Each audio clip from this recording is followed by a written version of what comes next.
5 weeks of silence can destroy a marriage faster than any betrayal.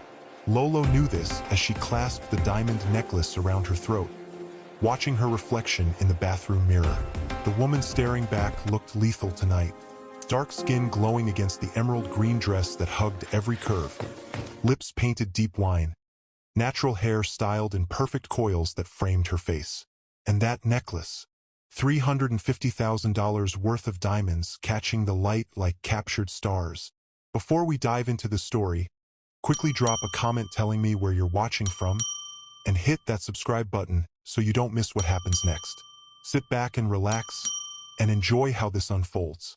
She'd bought the necklace with Taejin's black card 3 days ago. Hadn't even tried to hide it. Used the card he'd given her years ago with the instruction to buy whatever made her happy. Well, she wasn't happy. Hadn't been happy in 5 weeks. So she bought the most expensive piece of jewelry she could find, just to see if he'd notice. Just to see if he still gave a damn. The notification must have hit his phone the second she swiped. $350,000 for a necklace. But he hadn't said a word. Hadn't asked about it, hadn't commented. Hadn't even looked at her long enough to see if she was wearing it. Just more of that cold, dead silence that had been killing her slowly since the night everything went wrong. Lolo adjusted the necklace one more time, feeling the weight of it against her collarbone. Let him ignore this. Let him try. Her heels clicked against the marble floors as she made her way down the grand staircase of their home. The house was too big, too quiet, too full of money and emptiness. Taejin had bought it 2 years into their marriage, back when things were still good. Back when he still looked at her like she was the only thing in the world that mattered. Back before Marcus started calling.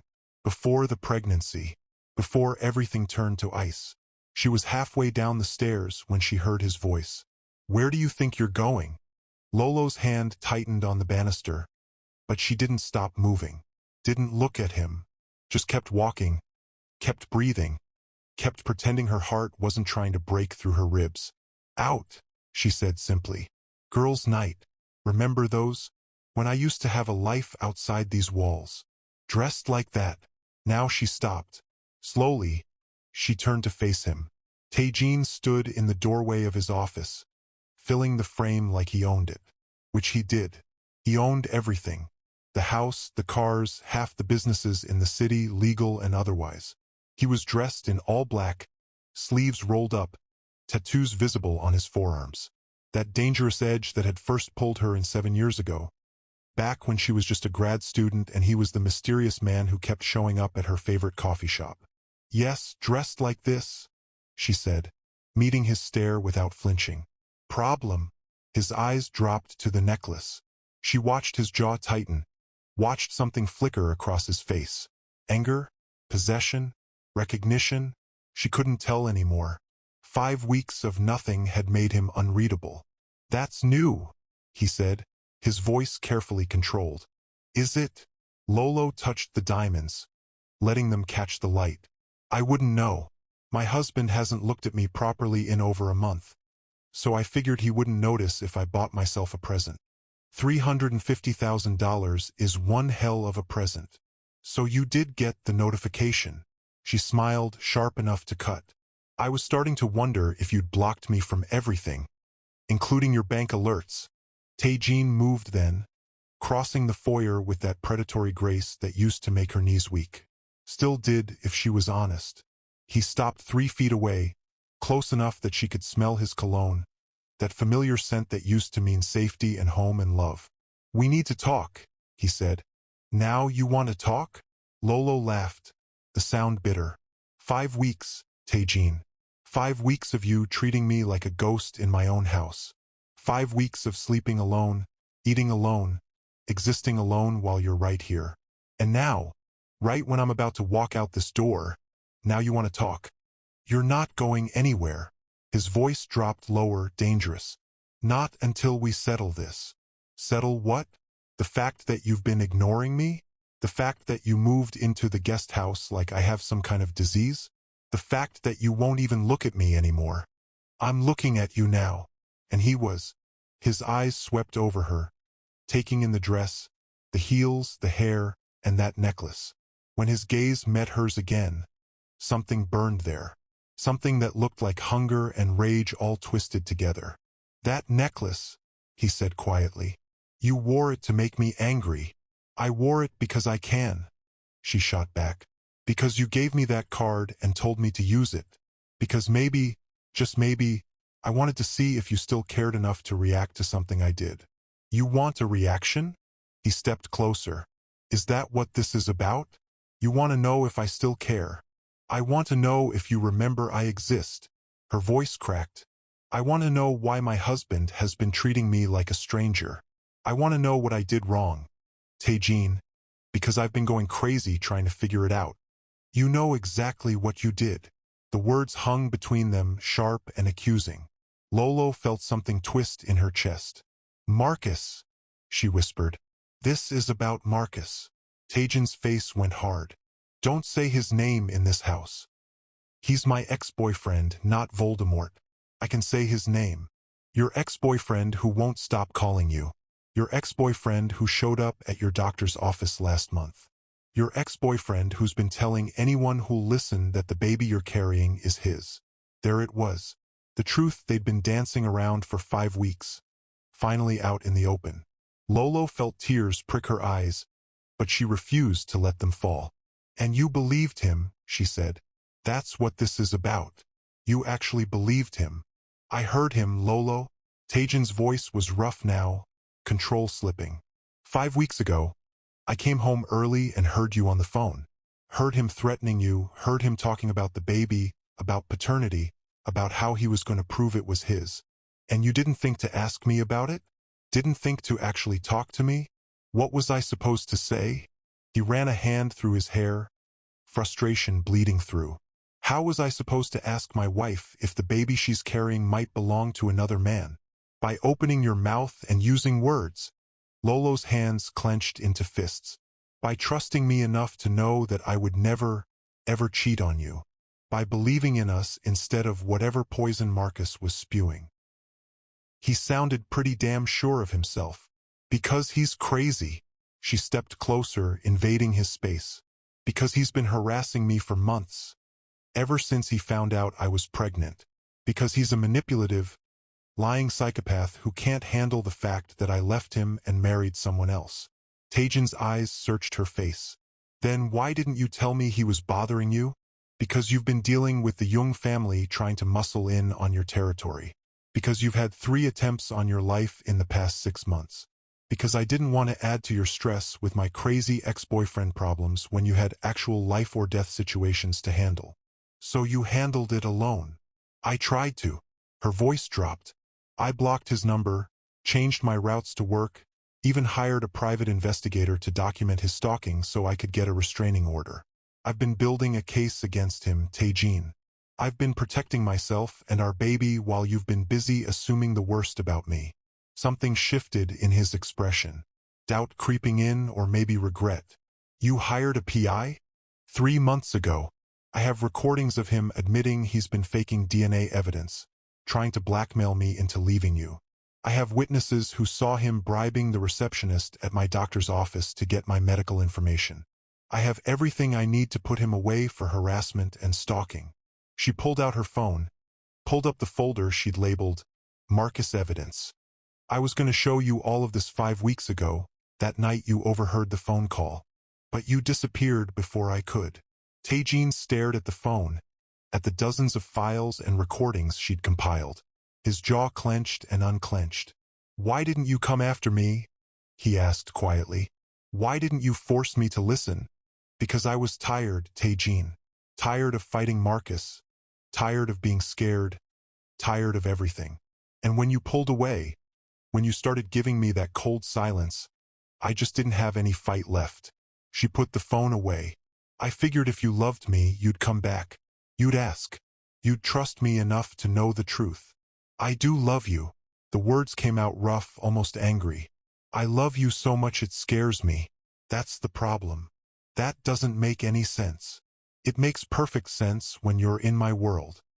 He stepped closer, his hands hovering near her waist but not quite touching. "When you're someone like me, love is a weapon people can use against you. The Jung family already proved that when they grabbed my cousin's wife last year. I've had nightmares about someone taking you, hurting you, using you to get to me, and then Marcus shows up, making these claims, threatening you, and all I could think was that I'd failed to protect you. So you protected me by pushing me away? I protected you by making sure no one could see how much you mean to me. His voice cracked. If we looked distant, if we seemed like a marriage falling apart, then you'd be less of a target. You'd be safer. Lolo stared at him, anger and understanding warring in her chest. That's the dumbest logic I've ever heard. I know. You made me a target by isolating me, made me vulnerable. I know. You broke my heart, Taejin. Every day for 5 weeks you broke it a little more. I know. He finally touched her, hands settling on her waist, careful and gentle. I know, and I'm sorry. I'm so damn sorry, Lolo. I thought I was doing the right thing.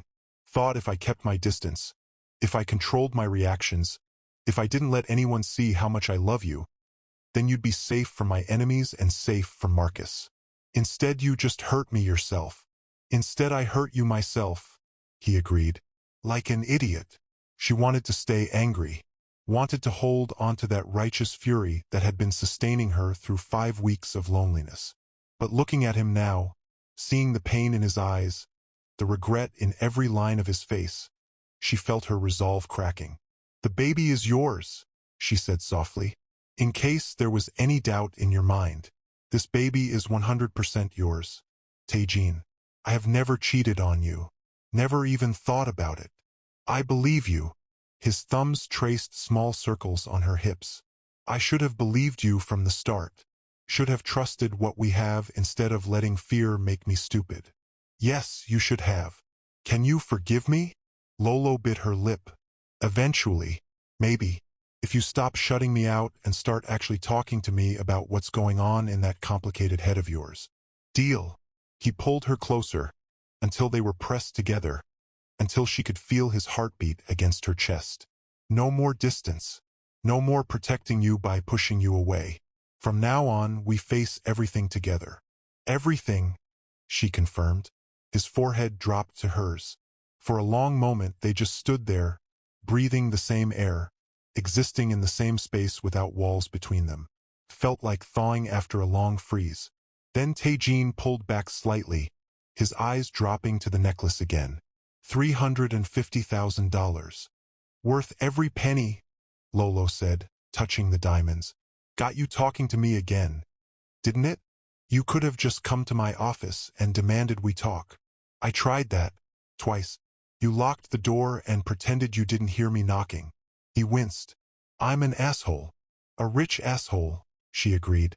So I figured I'd spend some of that rich asshole money on something pretty. It looks incredible on you. His fingers traced the line of diamonds against her skin. I saw the notification come through and nearly had a heart attack. Then I couldn't stop thinking about how it would look on you.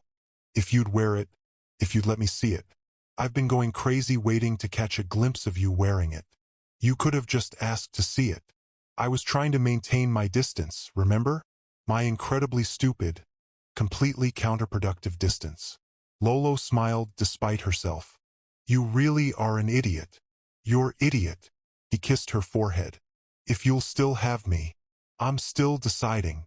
Let me help you decide. His lips moved to her temple, then her cheek, then the corner of her mouth.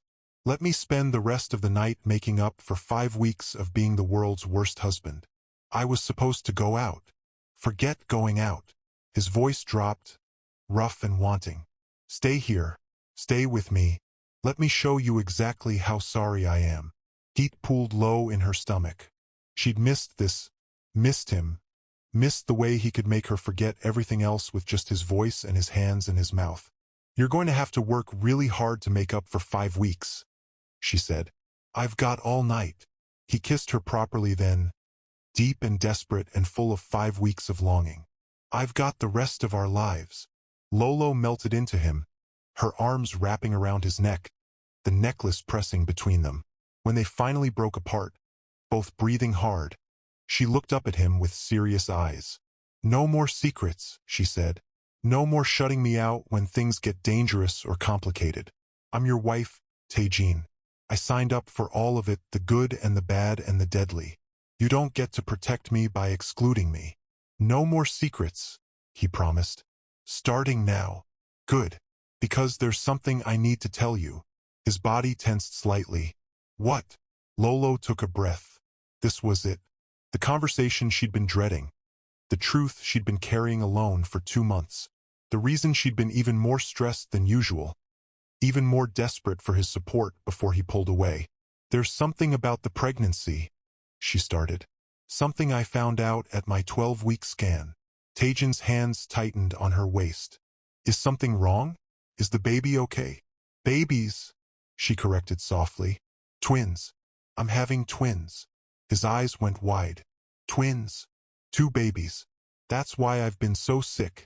Why I'm already showing more than expected. She watched his face, trying to read his reaction. Surprise. Twins, he repeated, like he was testing the word. Then a smile broke across his face, genuine and bright. We're having twins? We are. Or we were. Or we are. She stumbled over the words, tears suddenly burning her eyes. Taejin, one of them has a problem. The smile faded. What kind of problem? A heart defect. The doctors call it hypoplastic left heart syndrome. Basically, the left side of the heart didn't develop properly.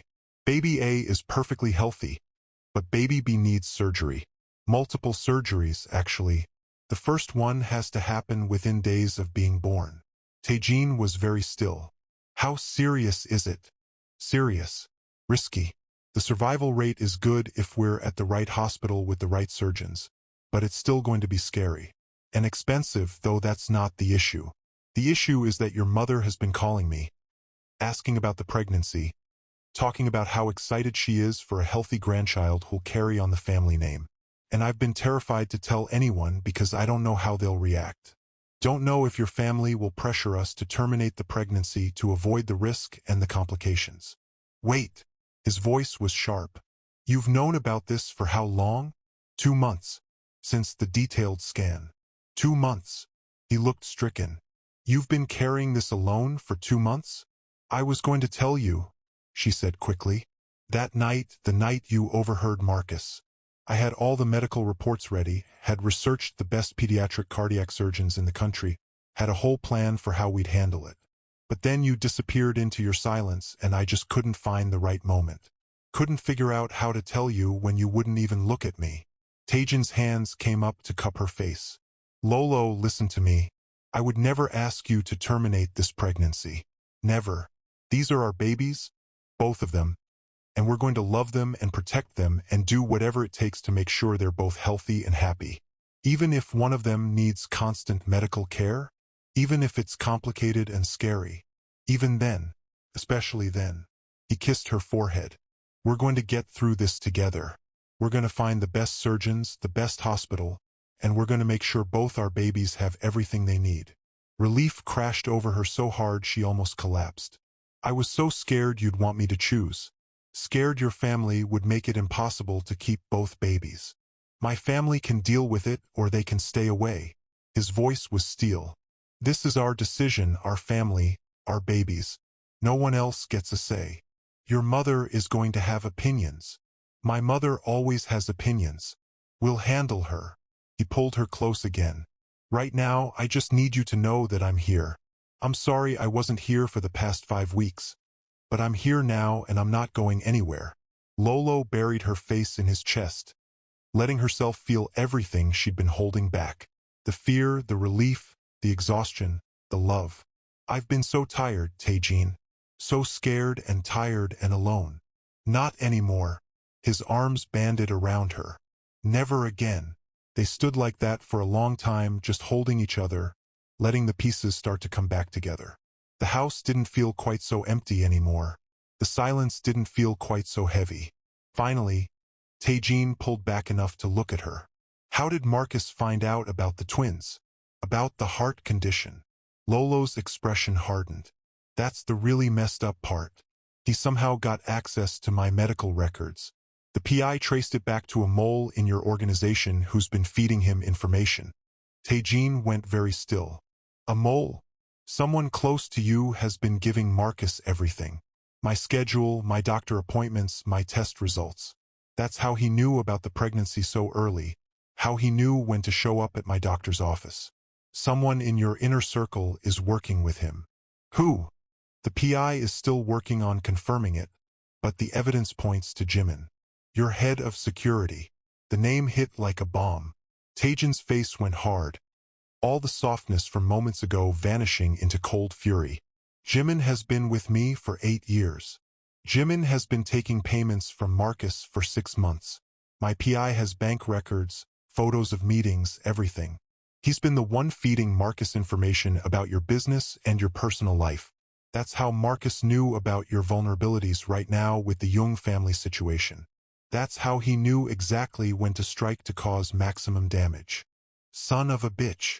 Taejin's hands clenched into fists. I trusted him with everything. He knows all our security protocols, all our safe houses, everything. I know. That's why I've been so scared.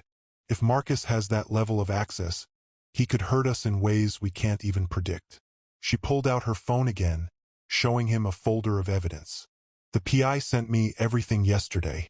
I was going to give it to you tonight after my girls' night. Show you everything and figure out our next move together. Taejin scrolled through the files, his expression getting darker with each image, each document. This is extensive. Your PI is good. I hired the best. Couldn't risk sloppy work when it came to protecting our family. Our family. He said it with wonder, like he was testing the words. Twins. We're having twins, and one of them needs us to be strong and smart and ready. Both of them need that, Lolo corrected. Both of them need parents who trust each other and communicate and don't shut down when things get scary. You're right. He handed her phone back. So here's what we're going to do. Tomorrow I'm going to deal with Jimin. Quietly and permanently. Then we're going to set a trap for Marcus using false information, make him think he still has his source, and when he makes his move, we're going to have him arrested with all this evidence of stalking and harassment. And the Jung family situation? I'll handle that too. Meeting with them next week to negotiate territories. Should be straightforward enough. He pulled her close again. But tonight is just for us. For you and me and our babies. For remembering why we're fighting so hard to protect this family. I like that plan. Lolo smiled up at him. Though you're still going to have to work to make up for 5 weeks of silence. I'm up for the challenge. His hands slid down to her hips. Starting with getting you out of this dress that's been driving me crazy since you walked down those stairs. You like the dress? I love the dress. I love the necklace. I love you. He kissed her slowly, thoroughly. But I'll love it all even more on our bedroom floor. Lolo laughed, the sound genuine and free. Smooth. I have my moments. He lifted her suddenly, making her yelp. Hold on. Taejin. Put me down. Not a chance. I'm carrying my wife and my babies upstairs to remind them exactly how much they're loved. You're ridiculous. I'm making up for lost time. He headed for the stairs. 5 weeks is a lot of ground to cover. As he carried her up the grand staircase, Lolo wrapped her arms around his neck, feeling lighter than she had in months. The necklace caught the light from the chandelier above, throwing diamonds of light across the walls. $350,000 well spent, if it brought them back together. Taejin? She said softly. Yeah. Next time you get scared or worried or feel like you need to protect me, just talk to me. Promise. I promise. He shouldered through their bedroom door. No more silence. No more distance. Just us, facing everything together. Together, she agreed. He laid her on the bed carefully, reverently, like she was something precious, which to him she was. Everything precious in his world was right here in this room. His wife, his babies, his future. I love you, he said, kneeling beside the bed, his hands gentle on her still small bump. All 3 of you, or 4, counting myself. Lolo laughed, running her fingers through his hair. We love you too, even when you're being an idiot. Especially then? He asked hopefully. Especially then. He kissed her stomach, gentle and reverent. "Hello in there. It's your dad. Sorry I've been distant lately. Won't happen again. Your mom and I are going to make sure you both have everything you need. The best doctors, the best care, all the love in the world." Tears slipped down Lolo's cheeks. This was what she'd been missing. Not just the physical closeness, but the emotional intimacy, the vulnerability, the sharing of hopes and fears and dreams. "They're going to be okay," she whispered. "Both of them. Both of them," he agreed firmly. "Because they have you as their mother. Strong and smart and fierce enough to spend $350,000 on a necklace just to get my attention. Worked, didn't it? Worked perfectly." He moved up her body, bracing himself over her. "Though next time you want my attention, maybe just throw something at my head. Would be cheaper. Where's the fun in that?" "Fair point." He kissed her slowly, savoring it. "God, I missed this. Missed you. Missed you too." She pulled him closer. "Now stop talking and show me exactly how much." "Yes, ma'am." The night stretched out before them, full of whispered apologies and breathless promises and the slow rebuilding of trust. Outside, the city hummed with its usual chaos. Marcus was still out there, still a threat. Jimin still needed to be dealt with. The Jung family still needed to be negotiated with. The babies still needed surgeries and care and constant vigilance. But inside their bedroom, wrapped in each other, none of that mattered. They'd face it all tomorrow together. Tonight was just for them, for remembering why they fought so hard to protect this love, this family, this life they'd built. As Taejin kissed his way down her neck, pausing to admire the necklace one more time, Lolo smiled. $350,000. Worth every single penny. 3 days later, the meeting with Jimin had been quick and brutal. Taejin had called him into his office, presented the evidence, and watched the man's face go white. There had been denials at first, then angry justifications, then finally tearful confessions. Marcus had gotten to him through blackmail, had threatened to expose Jimin's gambling debts and destroy his family's reputation. It didn't excuse the betrayal, but it explained it. Taejin had been merciful in his own way. Instead of the usual punishment for traitors in his organization, he'd given Jimin a choice: disappear with his family to another country and never come back, or face the consequences. Jimin had chosen disappearing. Smart man. Now, sitting in the nursery that Lolo had started preparing, Taejin felt the weight of everything settling on his shoulders. 2 cribs instead of 1. Twice the clothes, twice the diapers, twice the worry. And one of them would need special care, would face surgeries before they were even a month old. "You're brooding," Lolo said from the doorway. Taejin turned to find her watching him with knowing eyes. She was wearing one of his old shirts and leggings, looking comfortable and beautiful and so damn pregnant he could hardly breathe with how much he loved her. "Not brooding," he lied. "Planning. Same thing with you." She came to stand beside him, her hand finding his. "What are you planning? How to keep all of you safe. How to make sure when these babies are born, they have the most secure, protected life possible. How to eliminate every threat before they even take their first breath." "Taejin, I can't lose you," he interrupted. "Any of you. The thought of something happening because I wasn't careful enough, wasn't thorough enough, wasn't fast enough, it keeps me up at night." Lolo squeezed his hand. "We're going to be okay. You don't know that." "No," she agreed. "But I believe it. And I believe in you. In us.